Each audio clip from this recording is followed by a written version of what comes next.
And all of the captions are in Portuguese, but it's Google Translate Portuguese, so no laughing.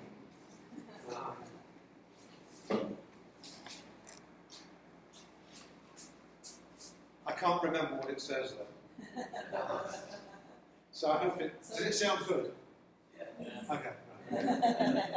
For us too.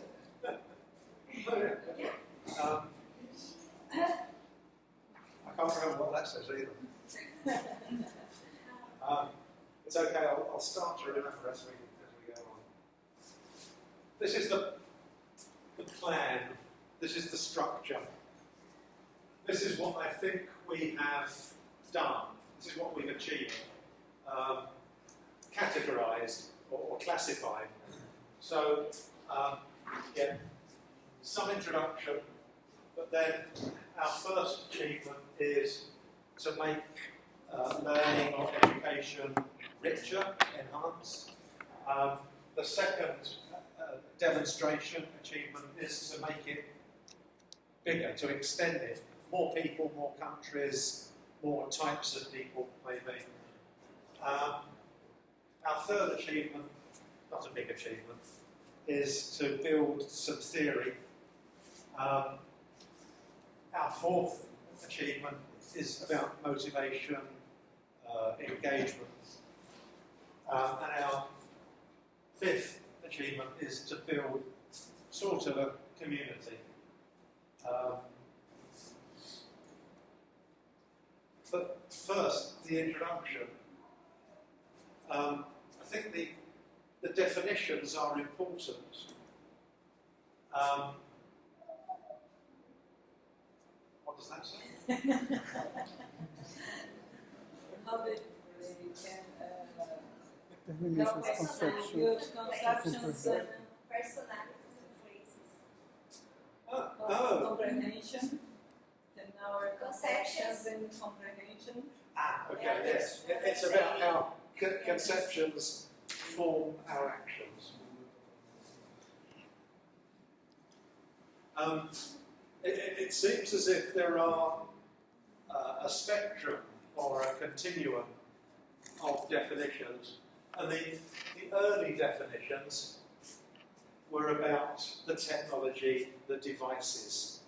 You know, if the device moves around, if the technology moves around, it's mobile learning. And that was really problematic because the technology changes so much. And maybe it depends on the context. This is, really light, and I can carry it around, and I would use it in some circumstances, not in other circumstances. Is this mobile learning? Who cares?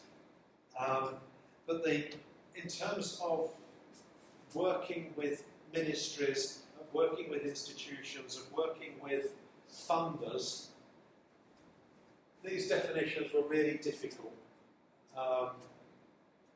They're just the focus is wrong. The focus is on the machinery, the technology. The focus is not on the learning. So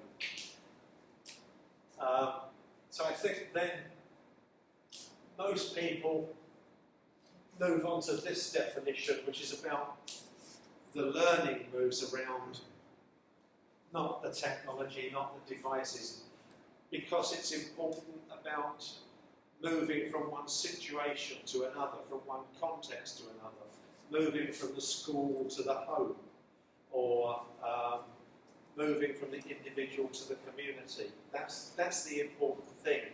Crossing borders or crossing boundaries.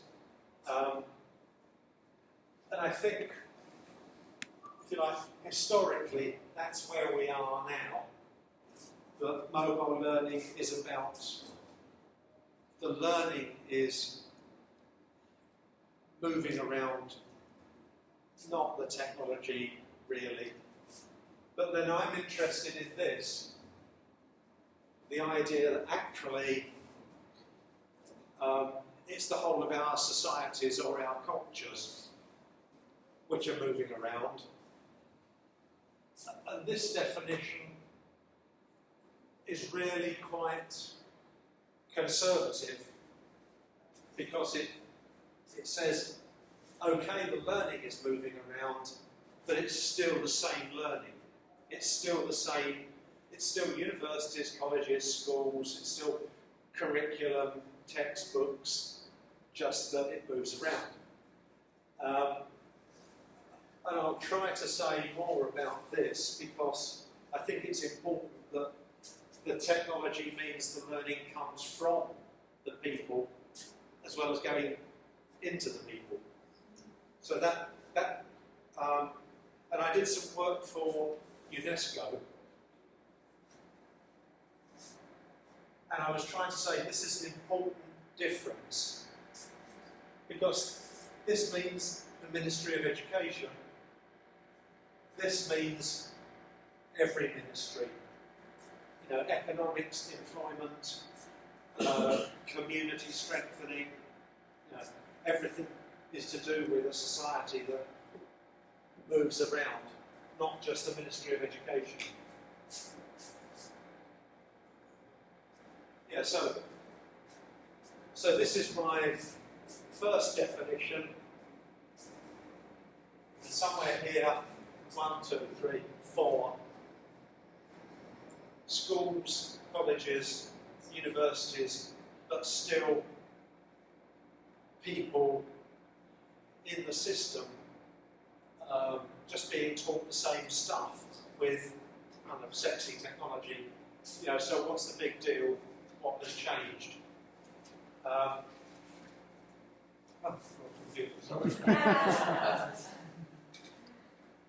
Whereas this is, you know, everyone is producing information, everyone is producing images, everyone is connected. This is Milan. Milan. In Italy, yeah. That one. Yeah. I think it's the European Cup or something. World Cup, football. Yeah, football. Yes. But it's an example that is clearly very common. You know, everyone has a mobile phone. Everyone can produce images, information, ideas, and share them with other people. So it's like horizontal rather than top down. But, that's okay.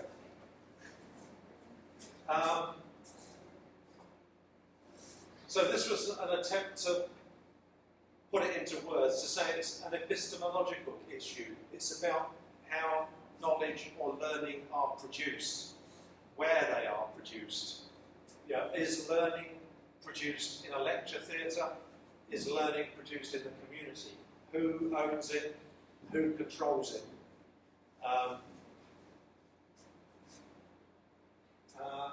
Yeah, so is that good Portuguese? Very good. It doesn't say furniture. Or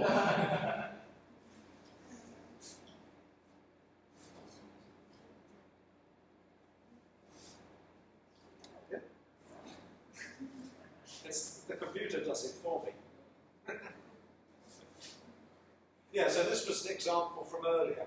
You know, this is how people, not institutions, produce what we can learn. Do you see Star Trek?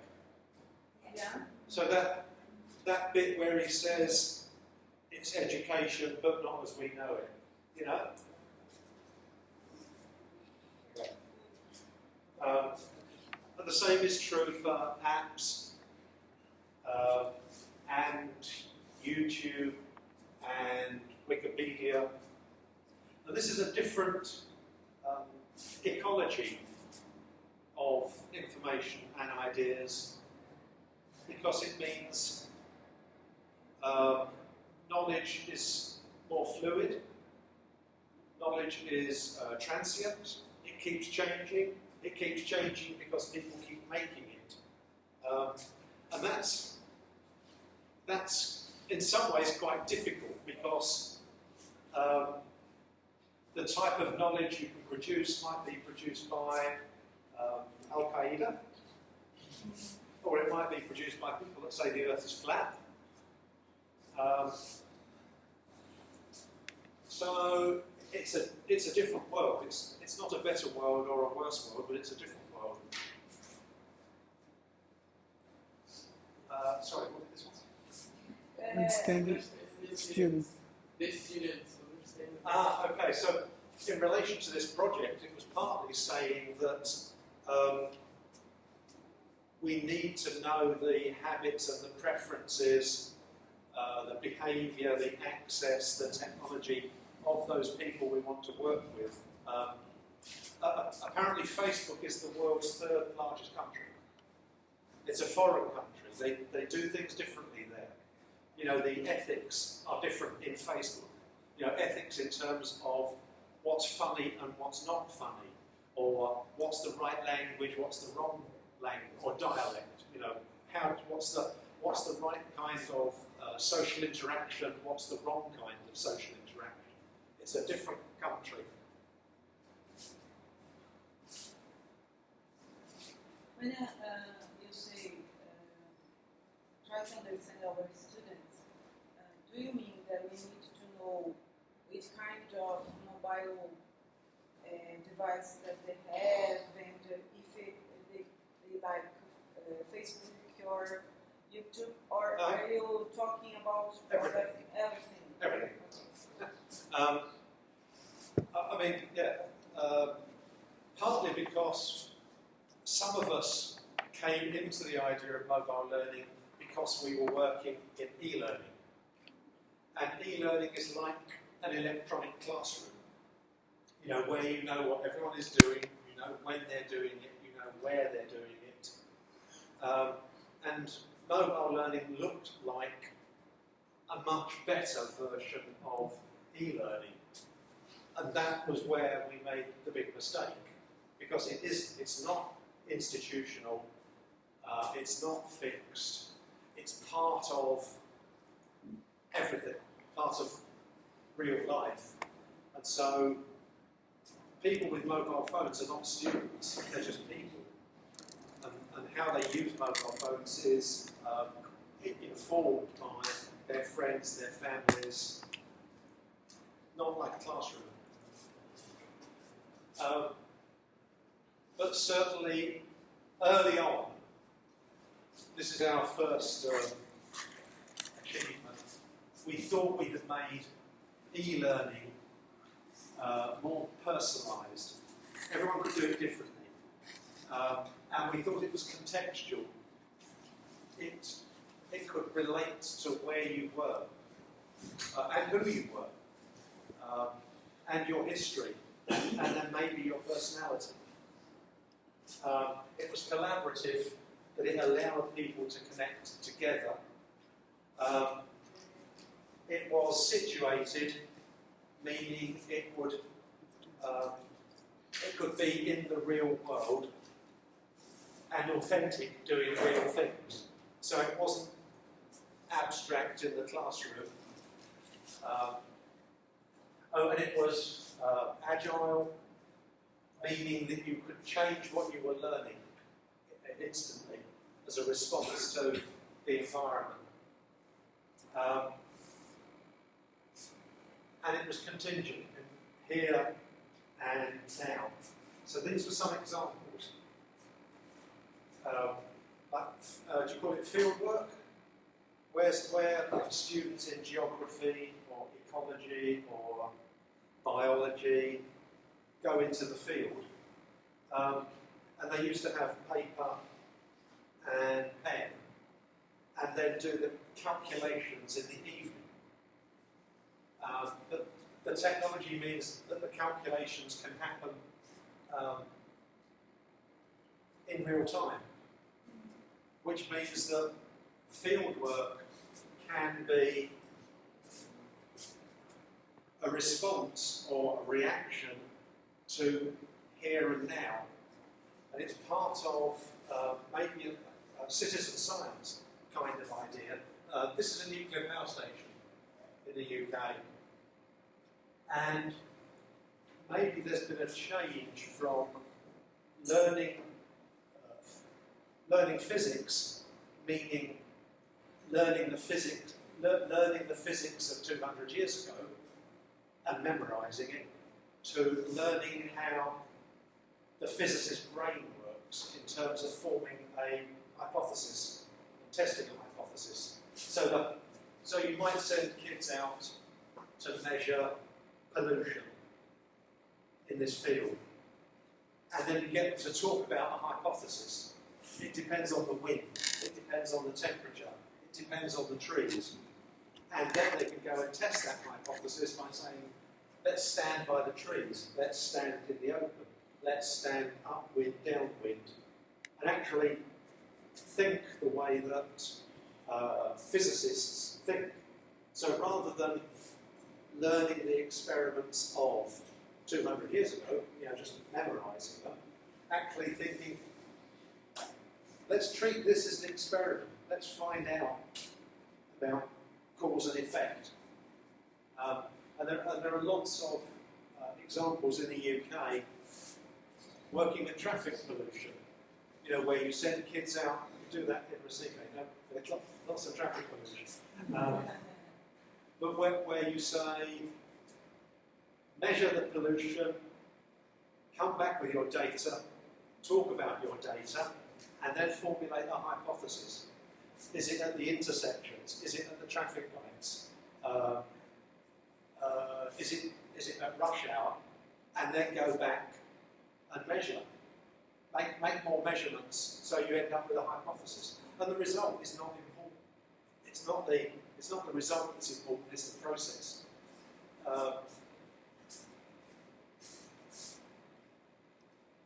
Okay, so these are more examples. There are various projects in Sweden, for example. Again, teaching geometry, but this is actually using mobile phones in a rural environment. So that one of the things that kids have to learn when they are like 7 or 8 is about area. An area is the same if it's that shape or that shape. So let's kind of mark it out on the ground, let's walk across it, let's feel it, and learn that. Not just abstractly, but learn what it feels like. This is 1 hectare, this is 1 hectare, that's long, that's square. And this was the example from earlier for interns or interns who are learning to be teachers, learning to be doctors, and so on. And this was the example of assessment. Not just physiotherapy, but motor mechanics, hairdressing. And this is the contextual example, where this is the Uffizi in Florence, I think. Firenze. In Italy. Firenze. Firenze, sorry. Yeah. So, I think that is Botticelli. So, the device knows the location, so it can provide contextual information about the painting, a video, a biography, audio, music, and also it can learn the visitor has been to these locations beforehand. So there's an itinerary or a trajectory, so it can start to think, this is what you'd like to go on to next. And you can do this indoors in castles, art galleries, heritage sites, botanical gardens, zoological gardens, and you can do it outdoors, informal education or formal education. And then there's the augmented reality. So again, this is augmented reality. That's real, that is not real. And there's hundreds of examples in history, literature, geography, geology. There's detective stories.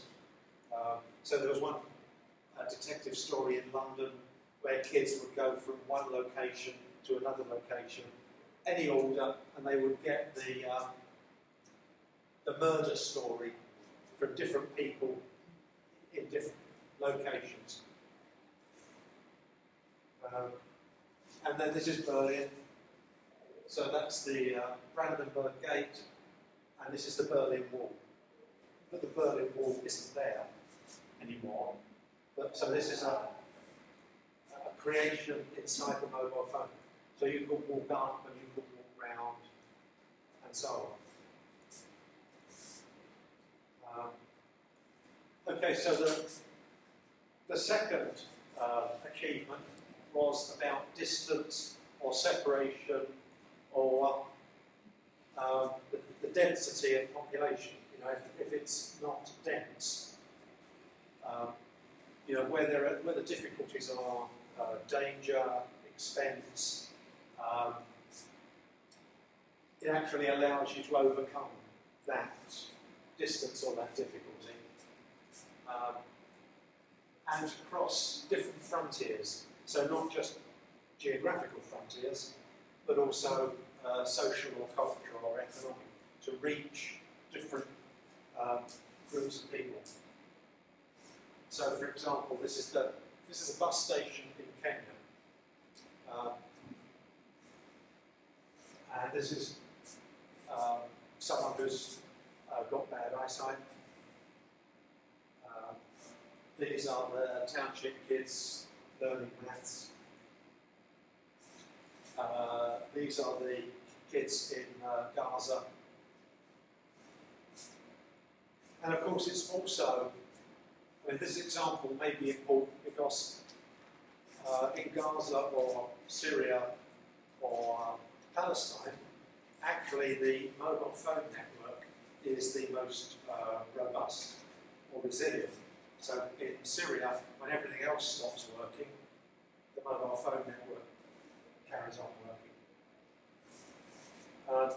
And this was something I was responsible for in Kenya. There was a problem that head teachers submit statistics that are not correct. And the reason they submit statistics that are not correct is that they get paid more. And this set up a system where the parents would text one number and they would get the statistics direct to them. And I think we set this up 15 years ago and it's still there and it's still making money. So it's interesting in terms of sustainability. You know, that you can scale up, you can find a simple idea, and if you're lucky, it works. And this was a project in Cambodia, which I guess is directly relevant because it was about adolescent sexual health. And it was using SNS. And it was interesting for two reasons. Well, yeah, two reasons. One reason was that the government and the ministries assume that kids or adolescents want to speak Khmer, the local language, but in fact the kids all want to speak American English. So it just didn't connect.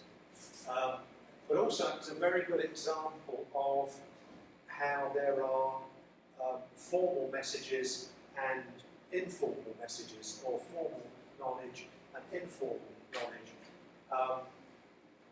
And how the formal knowledge comes from the ministry, the teachers, the schools, the hospitals, the doctors, and that's a set of messages about sexual behaviour. And those messages are completely different from the messages from peer group, social group, gangs, streets, siblings. So again, I'll come back to this, but it's important to look at the informal channels and the informal messages. And this is a project I was responsible for in Kenya as well, which was intended to provide in-service training for teachers who were already teachers. And it ran on SMS plus books, video, and radio. But the SMS, the mobile part of it, set up communities that could talk to each other and had a very highly structured arrangement for putting people in groups. So all the teachers in Mombasa, all the teachers in Nairobi, and then all the teachers of geography, all the teachers of English, all the teachers of Swahili, and allowed the message to work upwards and work downwards in a very structured way, and to be coordinated with the radio and coordinated with video as well. And this is a project in South Africa where the kids would have a free phone number and they would text a question. Where is Finland? What is football? The message would go to Wikipedia, and then the computer would find the answer to the question in Wikipedia.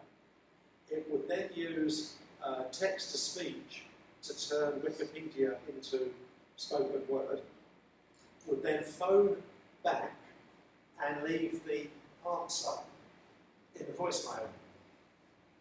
So they just type, what is coffee?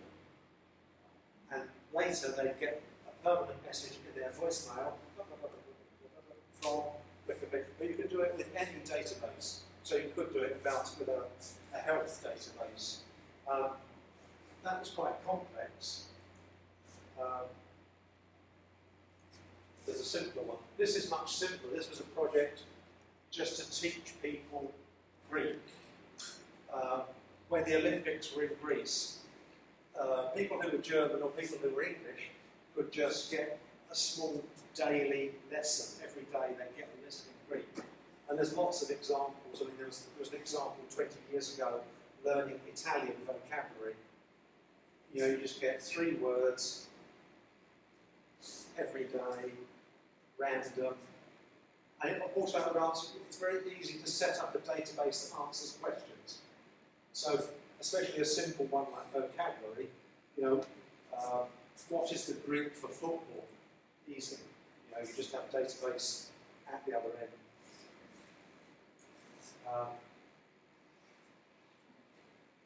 And this is the example of the simulation. The storm, 25 millimetres of rain, river level rising, and then more storms are forecast. Do you, 1, take no action, 2, initiate the procedure? And it's just a tree. If they answer this, then you ask them that question. If they answer, so you can do it with anything. You can do it with health education. Yeah, it's very easy.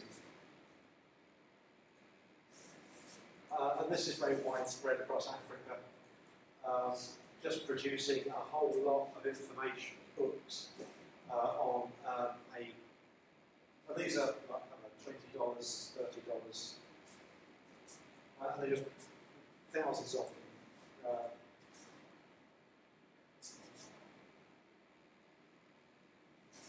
Okay, so those 2 things were our big achievements, if you like.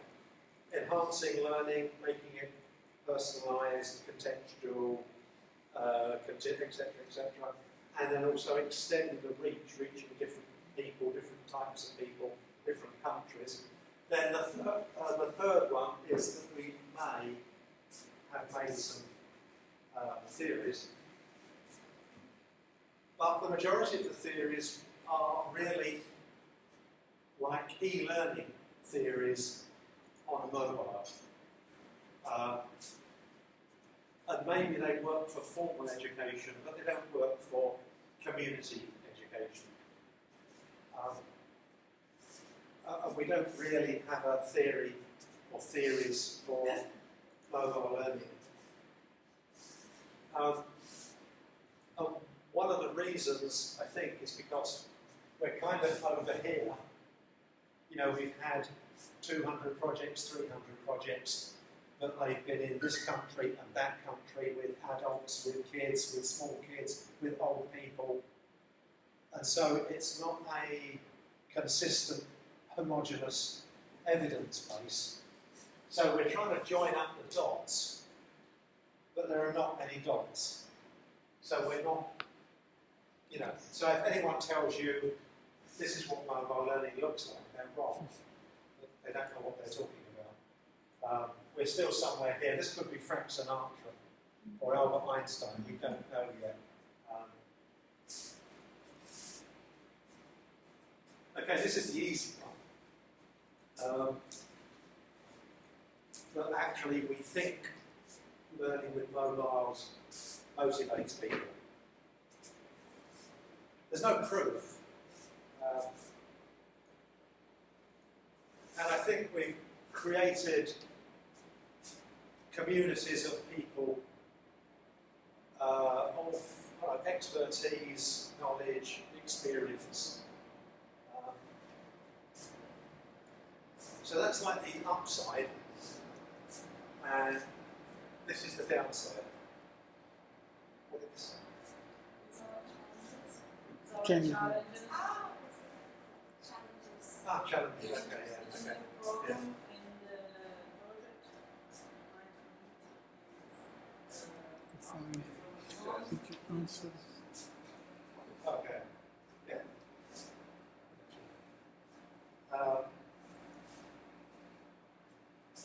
I think one of our problems is that we don't know how to make change happen.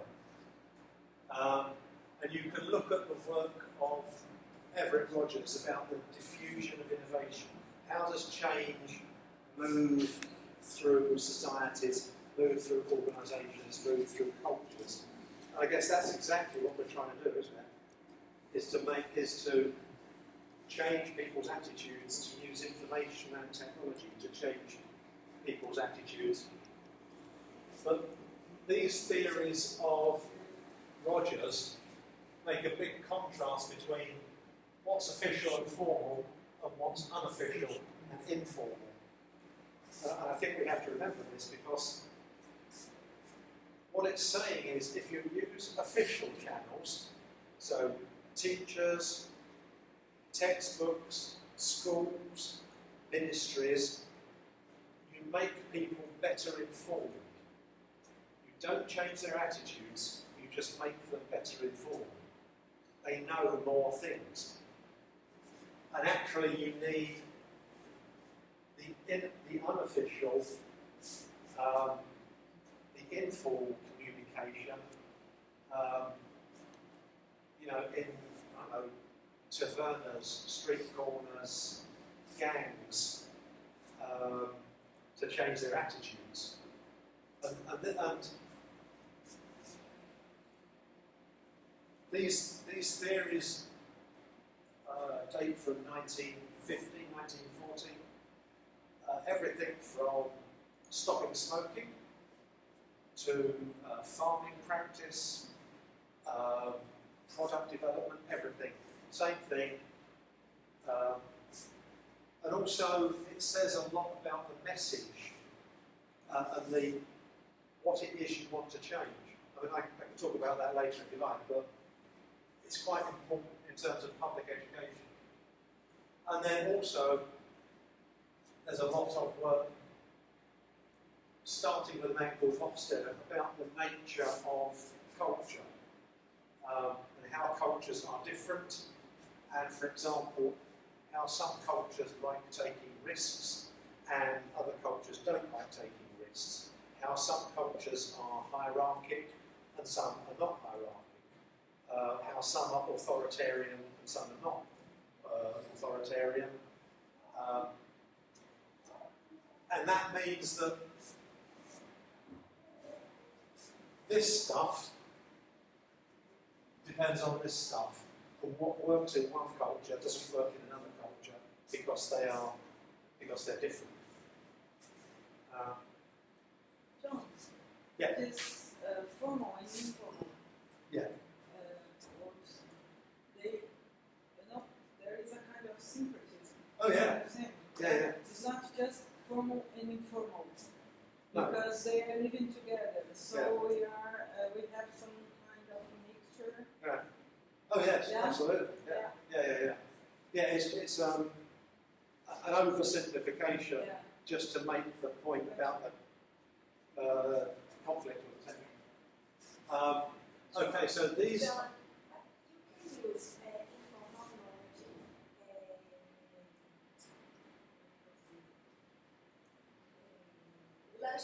lunch by the formation, for example. You can. Sorry, you can. You can send informal knowledge, for example, using a formal. Oh, yeah. For example. Yeah, and that's sorry. What might be formal in one context might be. For example, in our project, we use a lot of informal knowledge based Oh, sorry. on real practice and No, it's about the channels. just the channels, The channels. not the type, Not the kind of content. the knowledge of the No, it's the fact that it comes from the teacher, from the textbook. That's how it. That's the medium. It's a remark about the medium, not about the message. Okay, so these are our challenges. Challenges. Sorry. Challenges. Okay, challenges. Yes. Yeah, actually, you have to, in England, you have to translate in your head. Where you're thinking problem, you have to say challenge. Otherwise, you know. Yeah, we've got lots of. We've had 20 years of small-scale projects, of fixed-term projects, of projects with advocates and enthusiasts. And unfortunately, they don't tell us anything about big projects. You know, most small projects are looking at technology and pedagogy, and actually the problems are organisation, sociology, culture, money. And also a problem of transferability, that what works in one sector or one country or one culture isn't going to work in a different country, a different culture. But unfortunately, USAID or UNESCO or DFID or the World Bank, they all want to believe this. They all want to believe that it's easy. You know, do it small, then make it bigger, no problem. It's going to be easy. Yeah, so maybe this is an illustration. You know, this was easy for 50 people. Now do it for 5,000.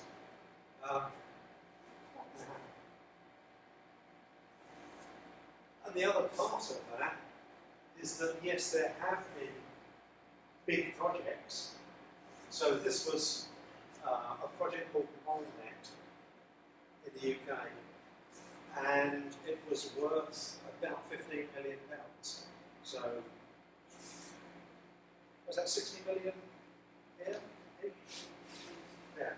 So, or maybe $20 million. That's a lot of money for it. Yeah, we thought it was a lot of money. But there was no evidence for it. It was just a decision. Someone thought it was a good idea. It wasn't a small project and we made it into a big project. It was just an idea. So the way we reason or calculate about these things is not, we're not very good at thinking.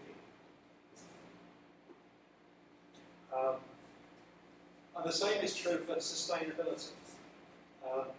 That actually, if that all of the early projects were subsidised, money was pushed in for a year or for 2 years, and then after 2 years the money was pulled out. What happens? It's over, it's finished, it's dead. And so we never develop business models. Can you explain fluffing?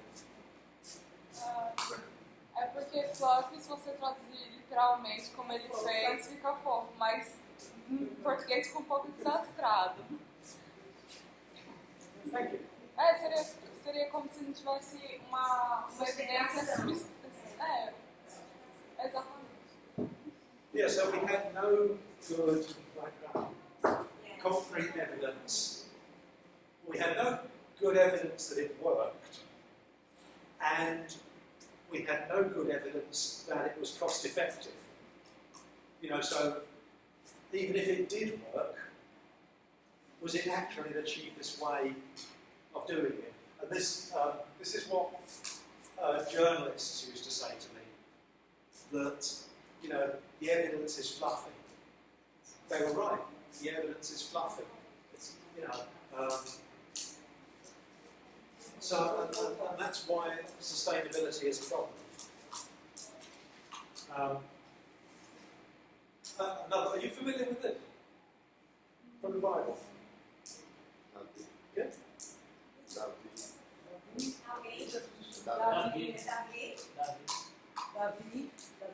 No, he's put the seed in. Yeah. Grace. It's about the seed. Huh? About the seed. Seed. And the ground. Yes, exactly. The problem with sustainability was that all of our experiments were here. They were looking at the seed. See? They weren't looking here at the ground. They were looking at the pedagogy and the technology. They were not looking at the economy or the culture or the organisation. É aquela história que quando você planta a semente, se é na terra, não é uma pessoa, você que faz nada. There were also, Rosalie asked me to say something about ethics. So, Sabe? yeah, I think there are two big problems. The technology is incredibly complicated and it's abstract. It's not, you know, the ideas, the information, the images are not concrete. They just travel in the air. And unfortunately, personal information and private information can very quickly become public information. Is leak okay? Leak is okay. So it's very different. Very difficult to be private on the internet.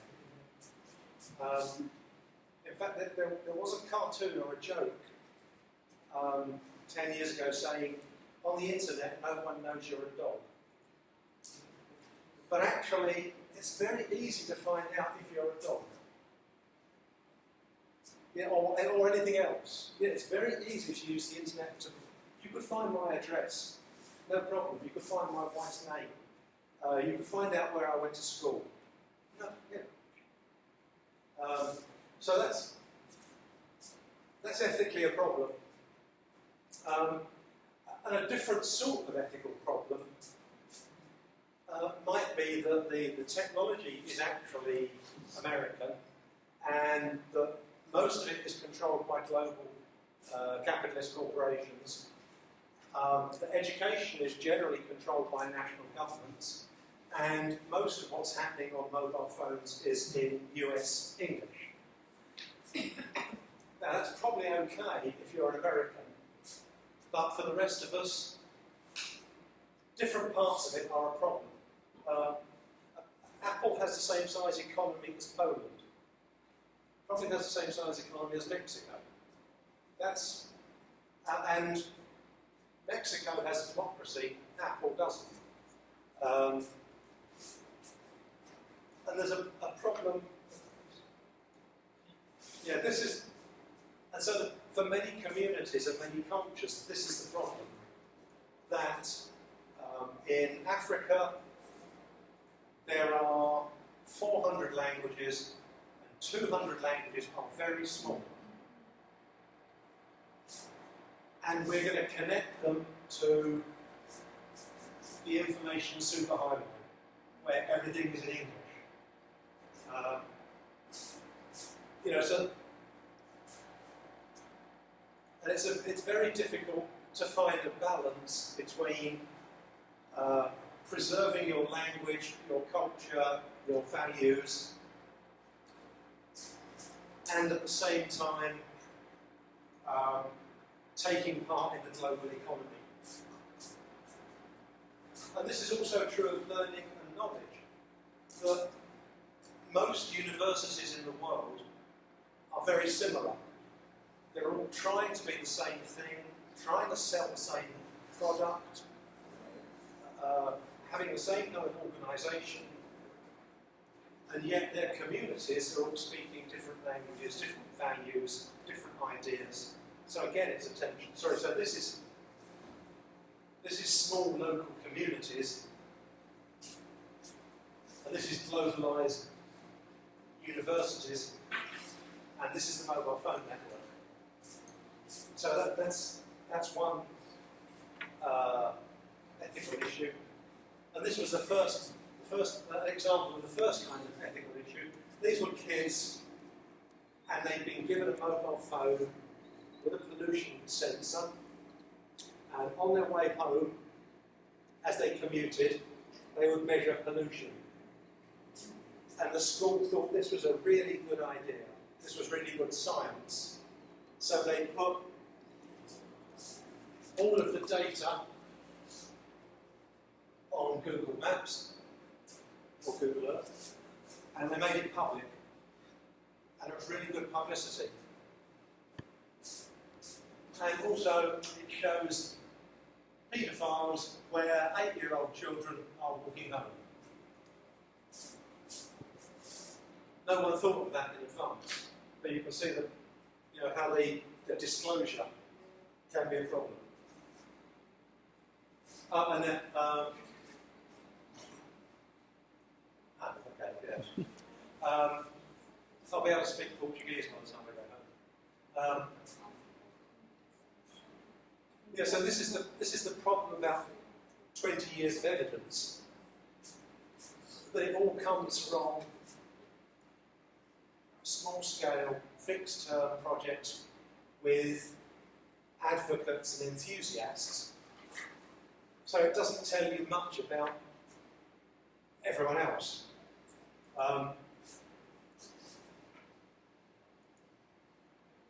And also, for most of those early projects, we used the same technology, so everyone had the same device. Well, in real life, no one has the same device. So again, the evidence was very good. I mean, the evidence was scientifically rigorous, but completely useless. It told us nothing about real life. Right. Evidence.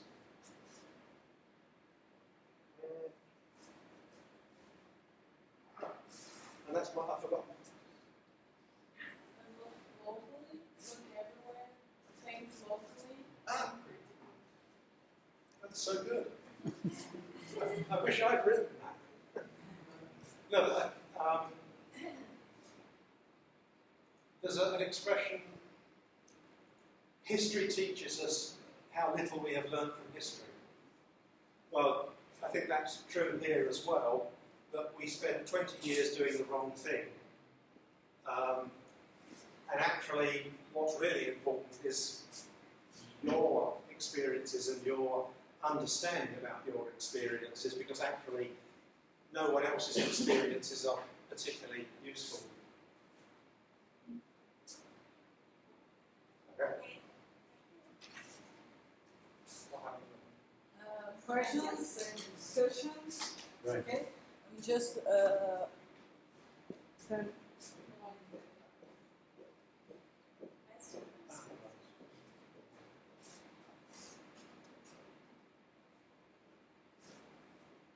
Oh, yeah. Oh, sorry. Yes. Yes. Thank you. Começa aí. John, would you like just? Oh. I don't understand the difference between e-learning and mobile learning. Sometimes you think that is very different things. You know? When you say e-learning, you are thinking about like BBC Learning English platform that I can learn, Yeah. but Well, it's our